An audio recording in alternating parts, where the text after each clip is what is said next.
Hey guys, this is week 4 update. I've entered week 5 already, but I didn't have the time to shoot this update on a Saturday morning as I did with my previous clips.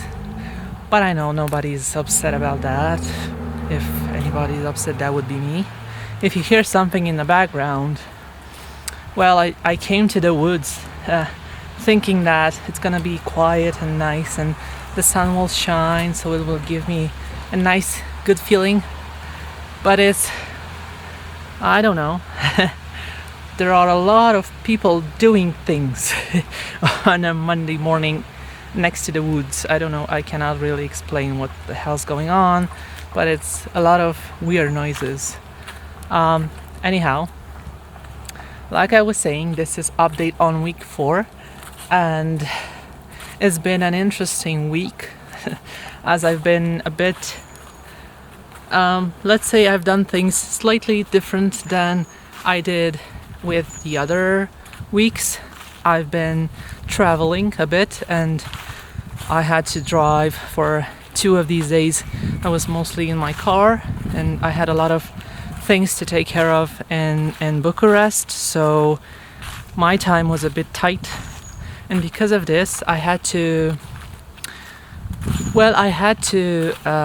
shorten my workouts, and I had to do a different kind of cardio. But that felt really nice because I took the opportunity to walk in the park, and I've walked for a lot of time, and actually had a nice conversation with a good friend back in the city, and I think we walked for like 10 kilometers, which felt really, really nice.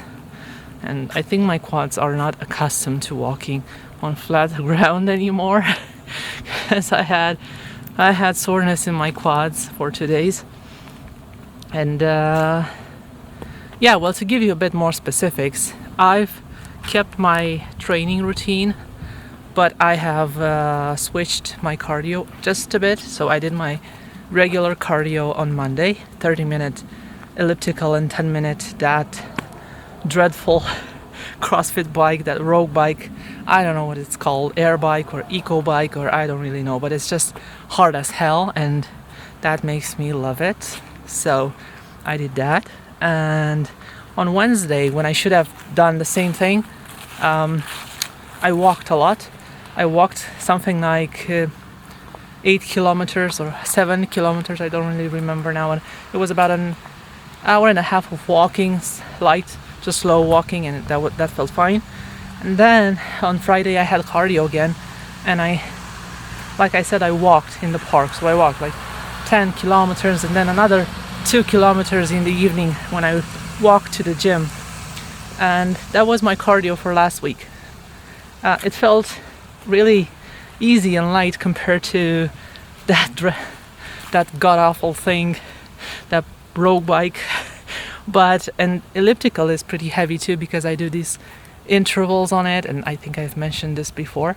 Like, I like doing a lot of intervals, and I like walking. I really hope I will go back to walking at some point as my form of cardio, and that's one of the issues I wanted to address. How do I put this? How do I find my words? Just one sec. I need to climb down. It's funny terrain. Tough terrain here.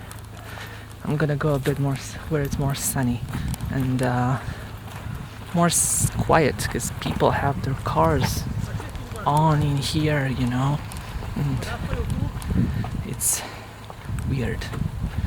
People see you with the camera and they think you're taking selfies or something. Well, in a sense, this is a selfie, but I don't know. It's different. It definitely feels weird to film yourself and to have people staring at you. That's why I hope that coming here, I won't have many people watching me how I shoot myself. Oh my god, that sounded weird. Update on that training routine. Like I said, my training sessions on Thursday and Friday have been shorter than usual, but more compact, more intense. I've done a lot of supersets and very short breaks in between working sets in general, so I really covered everything. Oh, and I didn't train on Saturday. Usually on Saturdays I do hamstrings and glutes, and that's another thing I wanted to address in this clip now, to talk a bit about my training structure for now. And I've had the same training structure for almost a year now, and I love it. I'm very comfortable with how things feel in the gym and outside the gym, and that's why I've been keeping this as my main routine. So I will address it here. Although I really wanted to find a nice spot to sit down a bit so I can catch my breath, because I've been doing a bit of climbing and then that feels tiring, really. I mean, yeah, I can walk uphill, but I don't really like it that much. I just like the clean air and the sun, that's it, and the trees, but I like the more flat terrain too. I don't have to climb up to enjoy nature. Okay, I'll find a spot here and I will talk about my training routine a bit. So I started training from Monday to Saturday about a year ago, and there was a time when I had no break from Monday to Friday, and then I would switch things up between Friday and Saturday. But lately, like I'd say for the past 6-7 months, I've been doing trainings from Monday to Saturday with a break on Wednesdays. And that feels best for me, because I always need a rest day in between my training days. Otherwise, I will not feel 100%. The fatigue just builds up, and if I don't take a break on Wednesdays, on Thursdays and Fridays, my workouts are like crap, and sometimes I cannot really push through Saturdays either, like when I do hamstrings and glutes. But now, like, this is my formula. This is what works for me, and like I said before, I don't think it's what everybody needs to do. I don't think there's one unique way of training. There are people who make a lot of progress and who thrive on, I don't know, a 3-day split in the gym or a 4-day split. Some people can go up to 6 trainings per week and be completely fine. For me, 5 days a week is the perfect way to progress, to feel like things are moving, and to see changes either in my lifts, in terms of weights I use, or at least on my body, just physical changes, visible changes. And I need 5 days a week, but always with a day in between. So keep this in mind, as it's something I've grown to discover about my own body and about my own preferences. I train Mondays, I train shoulders, and I hit all the heads of the shoulder. So it's just a shoulder dedicated day. For me, that works better because on Mondays I'm more fresh. My body is rested, my mind is rested, so I can really push like 120% on shoulder day. And I do this because shoulders have always been this incredibly stubborn muscle group, at least for me. They are the slowest to grow, apart from calves. They are the slowest to grow, and I'm by putting them first thing of the week, when I'm really rested and fresh, I guarantee that my workout is going to be amazing every single time.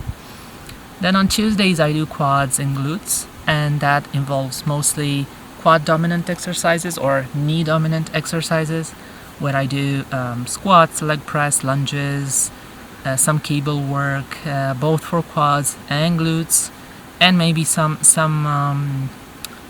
light accessory work on glutes. That involves just some one leg kickbacks on cables, or I don't know, something really light. Just I'm not coming with anything right now.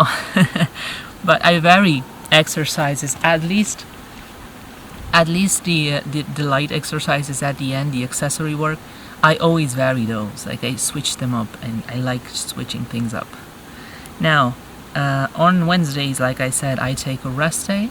And before entering this lean out experiment, it was a complete rest day, so there was no cardio involved, apart from skating. But I never count that as cardio because I have too much fun with it, and it's not consistent. It's not, for starters, I don't do it every week, just once in a while.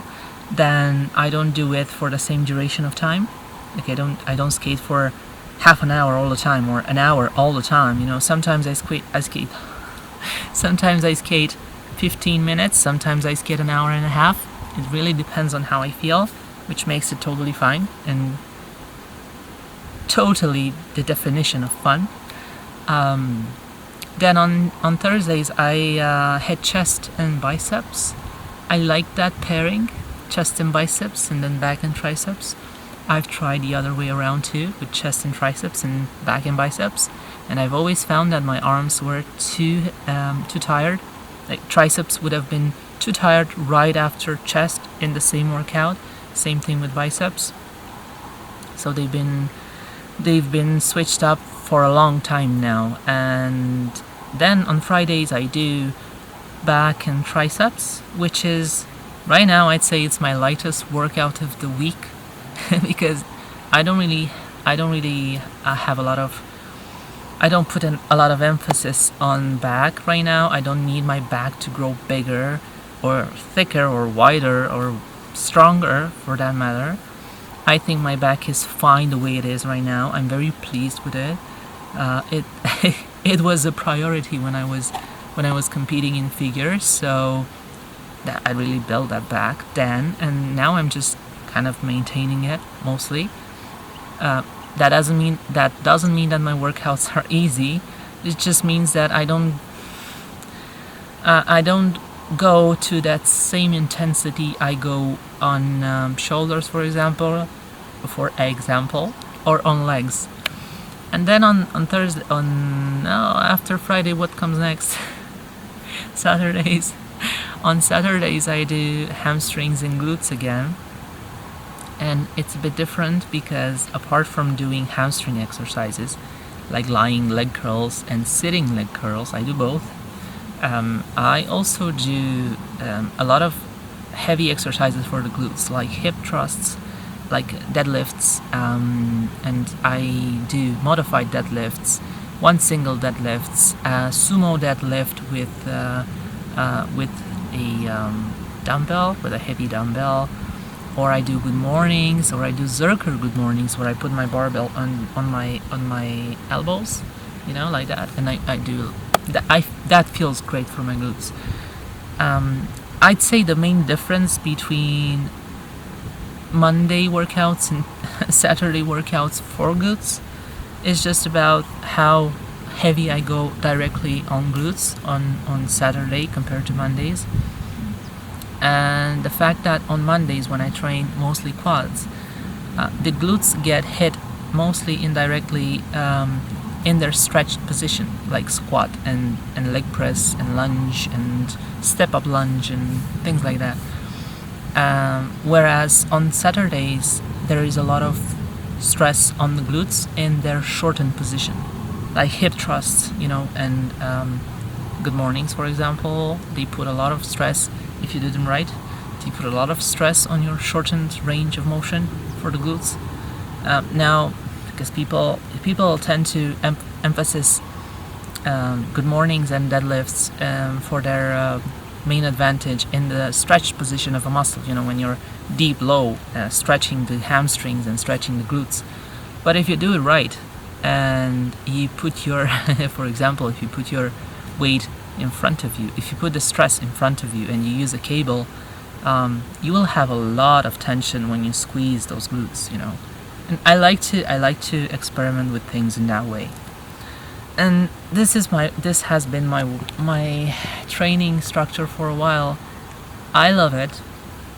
I'm not gonna lie, there were a few moments when I considered switching it.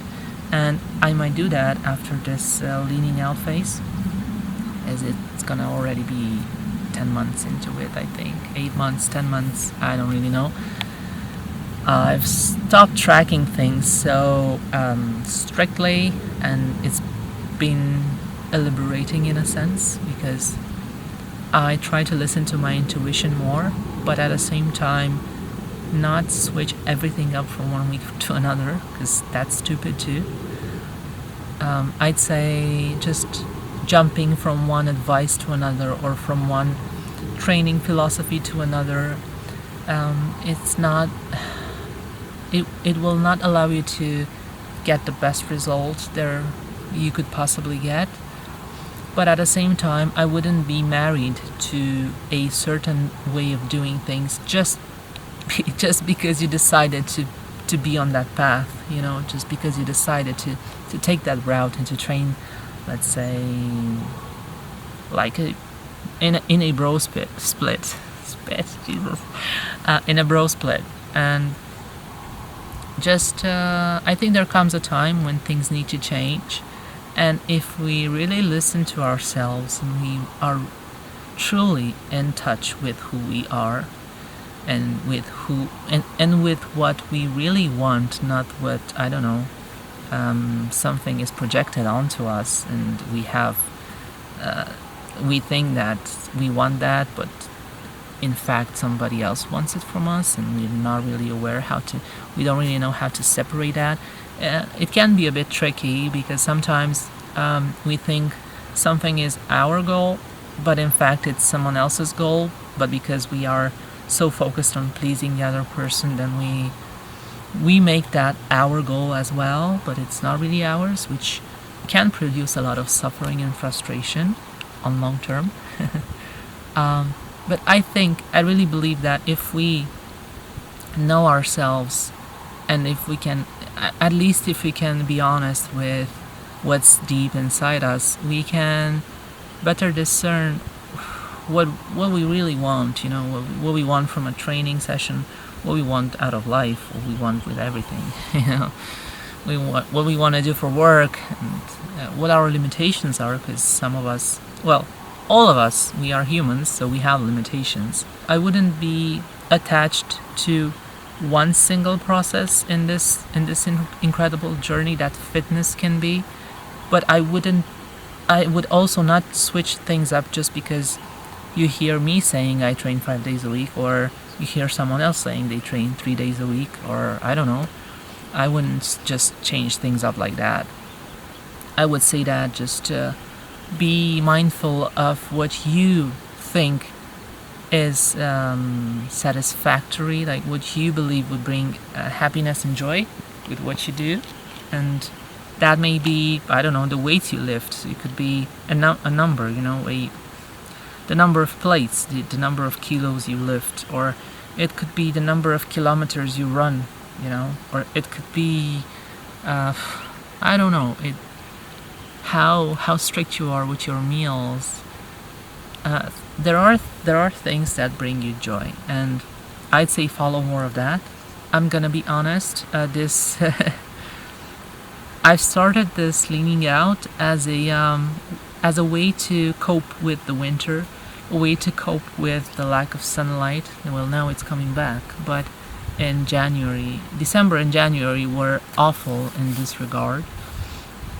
And just to cope with a certain sense of drifting, of confusion. And I mean, I've been training consistently, and I still had these moments when I just asked myself, why am I still training? What am I doing with my life? Who I want to be. And I think a lot of that had to do with just moving here in a new place and not knowing anybody, and it's been a bit tough in that regard. But I've started this process, and now I'm already starting week 5 out of 12, and I'll be honest, I'd like to stop. I mean, I'm in that place where hunger feels good. I like hunger. I've even cut down a bit more of my carbs in some days, not all. but some days I have 50 grams of oats instead of 60, and I don't put the same amount of oat milk in my coffee. I put less, very slight changes, but it feels good to be hungry, and I've reached that place where I feel really good and satisfied with how my hunger levels are, because they are bearable, but at the same time very present throughout most of the day now. And I like how my body changes, and I like how I look, and I wouldn't change it. Like I said last week, I wouldn't change anything about how my body looks right now. And I'm aware that another 8 weeks down the line, I'm gonna be even leaner, and these are gonna disappear. And some of this is gonna disappear as well. But I keep going because I made this decision 4 weeks ago, and it feels good. I mean, it feels good. If it stops feeling good, then yeah, I'll stop it. But fat chance. Like, I'm gonna keep going because I'm very curious who I'm gonna be at the end of 12 weeks. Well, I'm gonna be me, I know, but how I'm gonna be, how my body's gonna look, and what new goals I will be able to put on the table from then on. I think we need goals. I think we need to have these clear directions in life. Sometimes we need other people to show us, to make things more clear for us, but sometimes we can do that for ourselves, and it doesn't have to start big. I don't have to go change careers or anything right now to something incredibly major with my life, but I can start here with 12 weeks of cutting, and we'll see from there. The main thing is that it gives me hope, it gives me a joy, and it gives me power, personal power. So I keep doing it. Thank you so much for watching, and as always, if you have any kinds of questions, just drop them down below.